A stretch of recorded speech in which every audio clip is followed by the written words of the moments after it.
Hi, welcome. Enjoy the content, subscribe, and turn on notifications.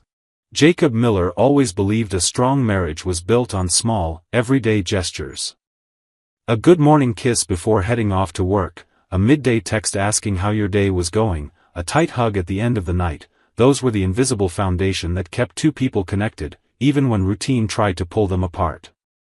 So when he noticed the distance between him and Amanda had become almost palpable, he decided it was time to do something. He wasn't going to wait around for things to magically fix themselves. That just wasn't who Jacob was. He believed in taking action, stepping up, and showing he still cared. That Thursday night, after a long day at the medical equipment distribution company where he worked as operations manager, Jacob cooked a simple dinner at home. Nothing fancy, just pasta with homemade tomato sauce, a fresh salad, and a bottle of wine he knew Amanda liked. When she came home, tired and clearly distracted, he greeted her with a smile, took her hand, and gently guided her to the already set table. Amanda looked around, surprised, and offered a faint smile. "What's all this?" she asked, her voice tinged with both curiosity and unease. Jacob simply replied, "I just wanted to do something different. I missed us really sitting down and talking." During dinner, he tried to bring up their plans, little everyday things, and shared memories. Amanda responded, but mechanically, like she was physically present but mentally elsewhere. There was something in her eyes Jacob couldn't decipher. It was as if she were somewhere else entirely, even though she was sitting right across from him. He swallowed his frustration, took a deep breath, and at the end of the meal, firmly took her hand, looked straight into her eyes, and said with all the sincerity he could muster, "Amanda, I love you. And I want us to be what we used to be. I know we've been through some rough patches, but I still believe in us." She was silent for a few seconds. Jacob saw her eyes well up with tears, and for a moment he thought he'd finally reached something real inside her. Amanda squeezed his hand back and gave a soft smile. "I love you too, Jacob."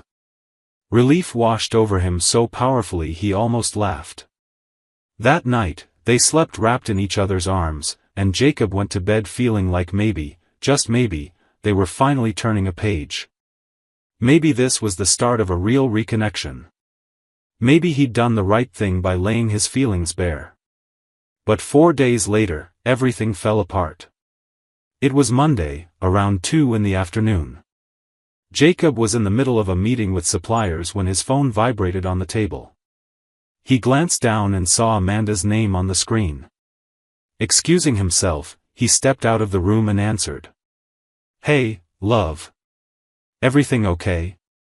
Her voice came through the line, but it wasn't her usual tone. There was a coldness to it, a distance he couldn't explain. "Jacob, I need to talk to you." His stomach dropped. "Is everything all right?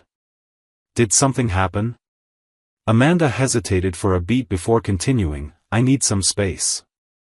I need time to think about us." Jacob froze. Her words echoed in his head as if being replayed in slow motion. "Think about what? We talked about this last Thursday. You said you loved me." She sighed, and he could feel the tension on the other end of the line. "I know, Jacob. But I'm confused. I just need some room." He tried to reason with her, to understand, but she cut the conversation short, saying they'd talk more when he got home. She hung up without a proper goodbye. Jacob returned to the meeting but couldn't focus on anything else. Every word from the suppliers went in one ear and out the other. His mind was completely consumed by that phone call. Something didn't add up. It made no sense. For days earlier, she'd said she loved him. 4 days. And now, out of nowhere, she needed time to think. He'd known Amanda for 8 years, they'd been married for 6. He knew how to read her signs. And this wasn't just confusion. It was something else. There was something behind those words she wasn't saying. By nature impulsive, Jacob wasn't the kind to wait days, weeks, or months to piece together a puzzle. He operated directly, practically, almost methodically. If something was wrong, he wanted to know immediately, not out of paranoia, but because he believed problems needed to be addressed quickly. The longer you let something fester, the harder it became to fix. And right then, everything inside him screamed that something was deeply wrong. As soon as the meeting ended, Jacob grabbed his phone and called a coworker who'd gone through a similar situation a few years back. "Greg, I need a name. Remember that investigator you used when you suspected your ex?" Greg paused for a second, then asked, "Man, you think she's..." Jacob cut him off. "I don't know. But I need to find out. Now." Greg gave him the contact. Jacob called immediately.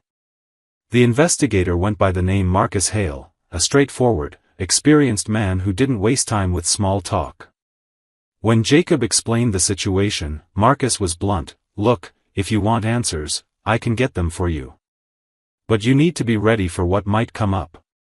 A lot of people hire me hoping I'll prove everything's fine. Most of the time, it's not. Also, a proper investigation takes time. I need at least a week to establish patterns, confirm routines, and gather solid evidence that actually holds up." Jacob didn't hesitate. "I just want the truth. It might be ugly, it might hurt, but I want to know. Do what you need to do." Marcus took the case and started working that same afternoon. Meanwhile, Jacob went home and tried to act normally. Amanda was in the living room watching TV as if nothing had happened. He walked in, greeted her, and asked how her day had been. She gave a vague answer without going into details. Jacob watched every move she made, every word she spoke, every expression that crossed her face, trying to find something that would confirm or deny the suspicion growing inside him. But Amanda was good at hiding things. She always had been. That night, they ate dinner in silence. Jacob tried to start a conversation, but Amanda was distant, nearly absent. She said she was tired, that it had been a long day at the office. She went upstairs early and locked herself in the bathroom for almost an hour. Jacob sat alone in the living room, staring into space, trying to process everything. With every passing minute, the feeling that something was wrong only grew stronger. The following days were a silent torture. Jacob had to keep up appearances, acting like nothing was going on, while inside he was being eaten alive by anxiety. Marcus called periodically with brief updates. Still mapping out her routine. "I need a few more days." Jacob tried to be patient, but each day felt like an eternity. He watched Amanda leave for work every morning, watched her come home at night, observed every glance at her phone, every subtle change in her expression. On Tuesday, Marcus reported he'd started following Amanda since Monday afternoon. "Nothing unusual so far, but I'm tracking the places she goes and the people she talks to. It's still early." Wednesday brought more of the same. Jacob's frustration mounted, but Marcus was firm. Investigations aren't movies. They take time. If she's hiding something, she'll slip up. I just need time. On Thursday, exactly 1 week after that conversation about love over dinner, Marcus called with different news. "Jacob, I noticed something today. During lunch, your wife didn't go to the restaurant near her office like she usually does. Instead, she drove to a residential area and parked in front of a condo complex for a few minutes but didn't get out of the car. Might be nothing, but I'll keep watching." Jacob's chest tightened. "Do you think she realized she's being followed?" Marcus replied confidently, "No. She seemed relaxed, checking her phone. If she suspected anything, she would have acted differently. I'll be there again tomorrow." On Friday, Amanda repeated the trip. This time, she got out of the car, walked to the building's entrance, and rang the intercom. Marcus watched from a distance, strategically positioned for a clear view without drawing attention. Seconds later, the door opened, and she went in. Marcus noted the apartment number, snapped discreet photos, and waited. An hour and 40 minutes later, Amanda emerged. She adjusted her hair, fiddled with her purse, and looked distracted. Marcus photographed everything and made detailed notes for his report. Over the weekend, Marcus kept working. On Saturday, Amanda told Jacob she was meeting a friend for lunch. Jacob played it cool, but as soon as she left, he called Marcus. She just left. Said she's having lunch with a friend. Marcus was already in position. Got it. He followed Amanda to a shopping mall where she indeed met a friend. They had lunch, chatted, nothing suspicious. Marcus documented it all. Sometimes there really is nothing. But we need to be sure. On Sunday, Amanda stayed home all day. Jacob tried to focus on other things, but his mind was completely occupied. Every time her phone buzzed, he watched her reaction. Every time she got up to go to the bathroom or the bedroom, he wondered if she was texting someone. The tension was almost unbearable. The following Monday, Marcus called early. Today's the day. I'm intensifying surveillance. If there's anything to find, I'll get it. Jacob thanked him and headed to work with a knot in his stomach. Time dragged. Each minute felt like an eternity. Around 2 in the afternoon, his phone buzzed. It was Marcus. Jacob, I've got something. You need to brace yourself. Marcus explained that Amanda had left the office during her lunch break and driven once again to the condo. This time, he'd positioned himself even better, equipped with professional-grade camera gear. Amanda entered the building, and Marcus confirmed she went up to the 3rd floor. 2 hours and 15 minutes later, she came out. The photos he captured were unmistakable. She'd gone in, stayed long enough to erase any doubt, and left while clearly fixing her appearance, making it obvious this wasn't just a casual visit. Marcus had also managed to film through a partially open window in the apartment. The footage showed Amanda and a man talking intimately, laughing, touching each other. I identified the resident. Name, Liam Harding. 34 years old. Works in the same company as your wife, corporate marketing. Jacob recognized the name. He'd seen Liam at a few company events but had never spoken to him directly. He was the kind of guy who always stood out, well-dressed, always smiling, always the center of attention. Marcus went on, I'll send you everything now, photos, videos, a full report with dates, times, and locations. It's more than enough for any legal proceedings. I'm sorry, Jacob. Jacob thanked him, his voice thick with emotion, hung up, and stood still for several minutes, trying to process it all. A week's worth of investigation had confirmed what he'd suspected since that Monday phone call. Amanda was cheating on him. And it wasn't recent, random, or accidental, it was deliberate, planned, and repeated. When Jacob opened the files on his phone, it felt like the ground vanished beneath him.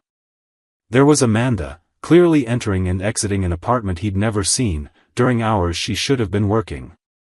The photos left no room for doubt. The videos captured intimate gestures, knowing smiles, touches that only exist between people sharing something deeper than friendship. Jacob took a deep breath, closed his eyes, and tried to stay calm. He wouldn't act on impulse. He wouldn't explode. He'd handle this the right way. He picked up his phone and called a divorce attorney a friend had recommended years ago. He scheduled a meeting for that same afternoon and began mentally mapping out his next steps. He knew he had to be prepared, because what was about to happen would change everything. That night, when Amanda got home, Jacob acted normally. He greeted her, asked about her day, and ate dinner with her in silence. But inside, he was assembling his plan. Every piece was falling into place. Every detail was being carefully considered. He wouldn't confront her yet, not until everything was ready. Not until he was certain she'd have nowhere to run. On Tuesday, Jacob met with the attorney. He brought everything Marcus had provided, photos, videos, and detailed reports with dates, times, and locations. The lawyer reviewed it all carefully and got straight to the point. You've got a solid case. With this level of documentation, the process will likely favor you on almost every front. Is the house in your name? Jacob confirmed, yes. Everything's in my name, bank accounts, car, house. We never formally merged assets. The lawyer nodded.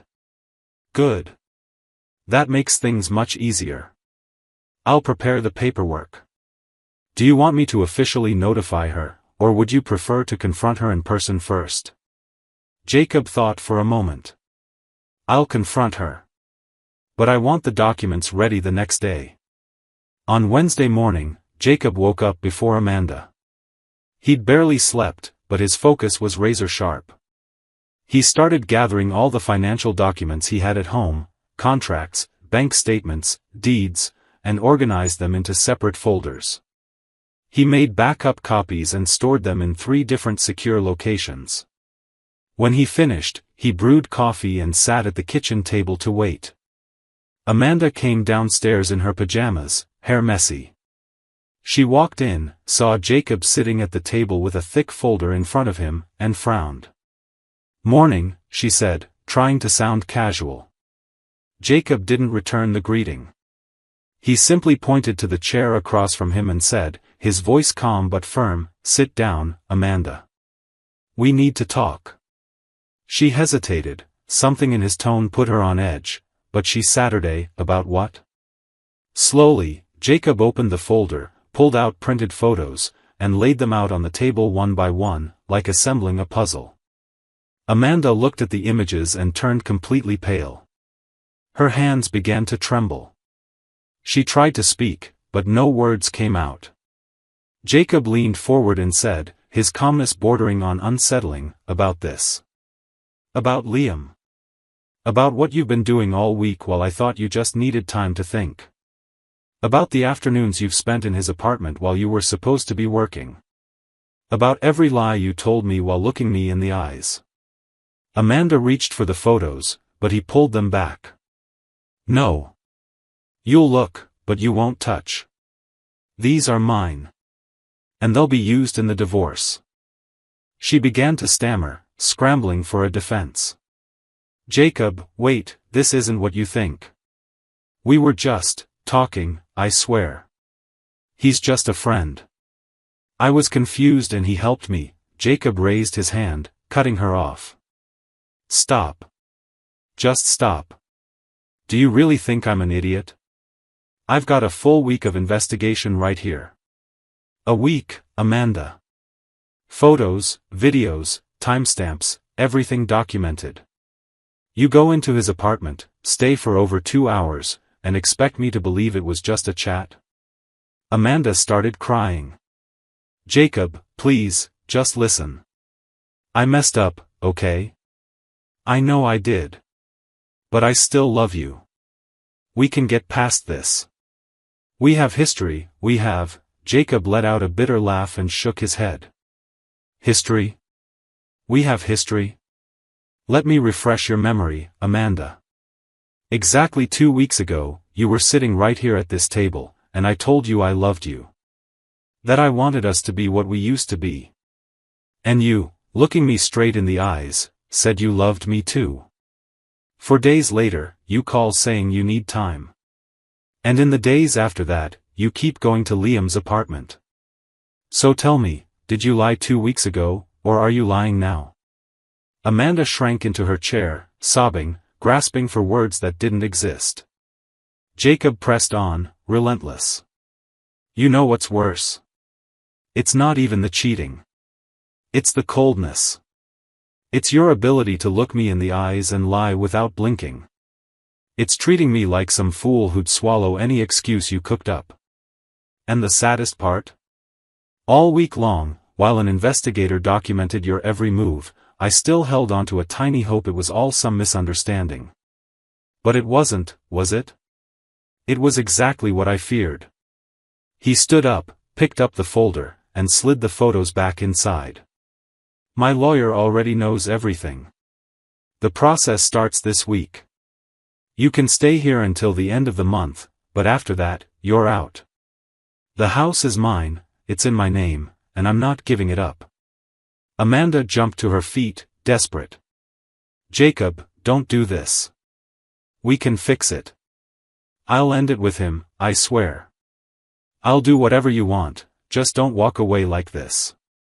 Jacob turned to her, expression icy. Walk away? I'm not abandoning you. You abandoned me a long time ago. I'm just accepting the obvious. Later that day, Jacob went to Liam's apartment. He wasn't fueled by blind rage, nor did he go to start a fight or make a scene. He had a clear objective. He rang the intercom, identified himself, and, to his surprise, Liam let him in. When Liam opened the door, he stood there, arms crossed, trying to look confident but clearly nervous underneath. Jacob didn't waste time. He pulled a copy of the photos from his pocket and dropped them on the coffee table. These are for you to keep as a souvenir. I just wanted you to know she's all yours now. No more hiding. Liam glanced at the photos, then at Jacob, and tried to respond. Look, man, I didn't know you two were still. Jacob cut him off. You didn't know? Seriously? You work at the same company as her. You knew she was married. Everyone knows. But you chose to ignore it because it was convenient, right? Because she was available, easy, and you didn't have to deal with the consequences. Liam fell silent. Jacob stepped closer and continued, his voice low but filled with contempt. Good luck with her, Liam. Good luck with someone who doesn't know the meaning of commitment. Good luck with someone who'll tell you she loves you while already eyeing the next opportunity. Because if she did this to me, you can bet she'll do it to you too. Without waiting for a reply, Jacob turned and walked out, leaving Liam standing there, photos in hand, silence hanging heavy in the air. The divorce process began the following week. Jacob had all the evidence organized, all documents ready, and a capable attorney by his side. Amanda tried to contest it, asked for half the assets, argued she deserved some compensation. But Jacob's lawyer was relentless. With the photos, videos, the investigator's week-long report, and his testimony, it was clear Amanda had deliberately and systematically violated the trust of their marriage. The judge ruled in Jacob's favor on nearly every point. He kept the house and the majority of their assets. Amanda walked away with little more than what she'd brought into the marriage. While the case moved forward, the story leaked at work. Someone, Jacob never found out who, spread the word that Amanda had been having an affair with Liam. Hallway whispers started, glances grew cold, and hushed comments followed her. Amanda, once seen as a promising professional, now carried the weight of a tarnished reputation. Liam didn't escape unscathed either. HR called him in for a talk about professional conduct. Though he wasn't fired, he was transferred to another branch in a different city, and his relationship with Amanda quickly fizzled. He realized the price of being with her was too high. Months passed. Jacob focused on rebuilding his life. He renovated the house, replaced furniture, repainted the walls, erasing every trace of Amanda from the place. He reconnected with friends, picked up old hobbies, and started taking better care of himself. Slowly, the pain gave way to something strange but liberating, the quiet certainty that he'd done the right thing. That he'd respected himself. That he hadn't settled for crumbs from someone who didn't value him. A year after the divorce, Jacob was at a local grocery store, pushing his cart absent-mindedly, when he heard his name called. He turned and saw Amanda standing just a few feet away. She looked different, thinner, tired-faced, with shorter hair. She seemed smaller somehow. She attempted a smile. "Hi, Jacob." He replied politely but coolly, "Hi, Amanda." She hesitated, glancing around as if gathering courage to say more. Are you doing okay?" Jacob nodded. "I am. And you?" Amanda shrugged. "Just getting by." An awkward silence hung between them. She clearly wanted to say more, maybe apologize again, maybe try to reopen a door that was not only closed but locked and bolted. But Jacob gave her no space. He looked at her with calm resolve and said, "Amanda, I truly hope you're doing okay. But we've got nothing left to talk about."